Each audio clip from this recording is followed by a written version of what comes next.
குரல் வேத நேயர்களுக்கு வணக்கம். நேயர்களே, திருக்குறளிலே எண் 9 இல்லை. திருக்குறளிலே கடவுளும் இல்லை. திருக்குறளில் 1 முதல் 8 வரையிலான எண்கள் இருக்கின்றன. 10 இருக்கின்றது, 100 இருக்கின்றது, 1000 இருக்கின்றது, கோடி இருக்கின்றது, பல கோடி இருக்கின்றது. ஆயினும் எண் 9 மட்டும் இல்லை. காரணம் என்ன? எண் 9க்கு 2 வாய்ப்பாடுகள் உள்ளன. 8க்கு அப்புறம் தொட்டு, 80க்கு அப்புறம் 9, 800க்கு அப்புறம் 90.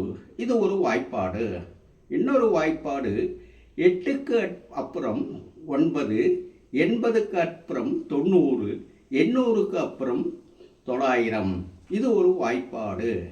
இவ்வாறாக 2 இயல்புகள் எண் 9க்கு உள்ளன.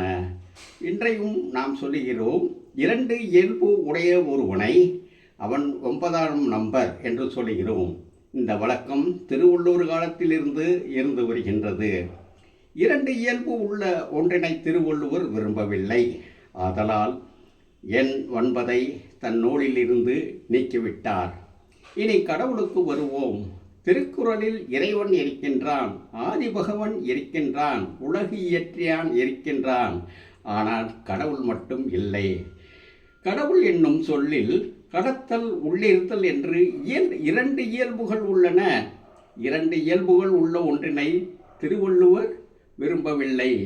ஆதலால் கடவுள் என்னும் சொல்லை தன் நூலில் இல்லாமல் பார்த்து கொண்டார். திருக்குறளில் எண் 9 இல்லை, கடவுளும் இல்லை. இனி எண்ணியலுக்கு வருவோம். எண்ணியலில் 2 இயல்பு உடைய எண் 9ஐ கடவுள் எண் என்று சொல்கிறார்கள், ஹெவன்லி நம்பர் என்று சொல்கிறார்கள்.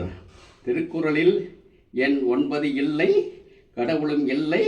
ஆனால் எண்ணியலில் எண் 9 கடவுள் எண்ணாக விளங்குகிறது.